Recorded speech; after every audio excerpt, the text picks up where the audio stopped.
लोगों में कितनी भक्ति बढ़ गई है। सब लोग नारायण नारायण का जाप करते हैं। लक्ष्मी जी ने कहा, ये सब आपको पाने के लिए नहीं, मुझे पाने के लिए ऐसा करते हैं। ये सुनकर भगवान विष्णु बोले, अगर लोग तुम्हें पाने के लिए ऐसा करते तो वो नारायण नारायण की जगह लक्ष्मी लक्ष्मी का जाप करते। तो माता लक्ष्मी ने कहा, अगर विश्वास न हो तो क्यों ना हम लोगों की परीक्षा लेते हैं। फिर भगवान विष्णु एक गांव में एक ब्राह्मण का रूप लेकर गए और एक घर का दरवाजा खटखटाया। घर से एक सेठ बाहर आया और बोला, भाई क्या काम है?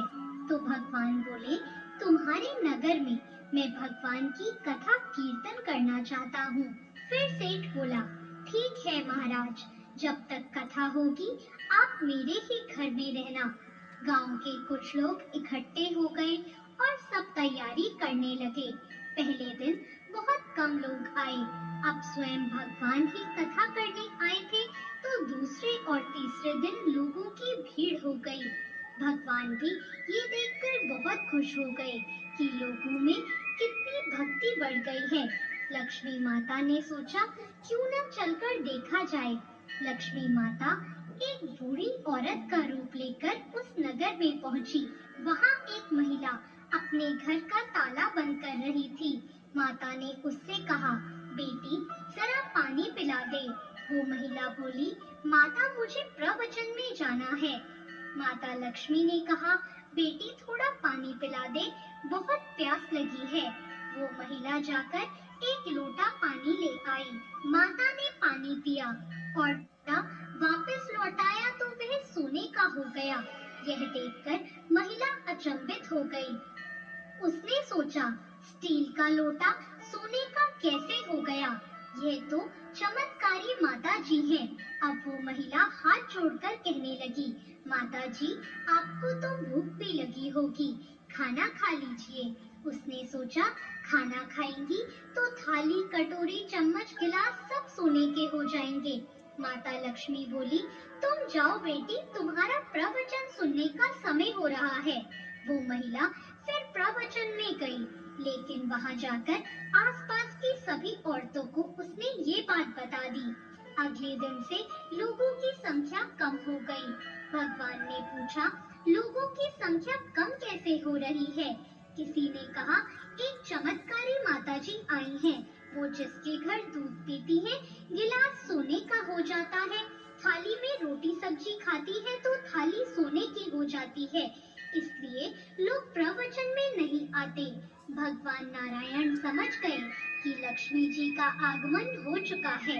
ये बात सुनते ही जिन सेठ जी ने कथा का आयोजन किया था, वो भी उठ के वहाँ से खिसक गए और माता लक्ष्मी के पास पहुंचकर बोले, मैं तो भगवान की कथा का आयोजन कर रहा था और आपने मेरे ही घर को छोड़ दिया।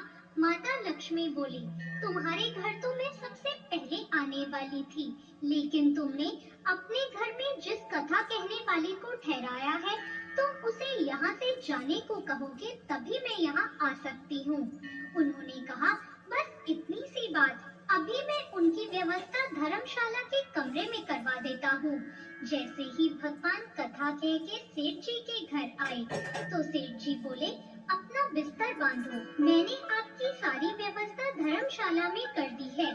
तो वो महाराज बोले, अभी तो 2-3 दिन बचे हैं कथा के, यही रहने दो मुझे।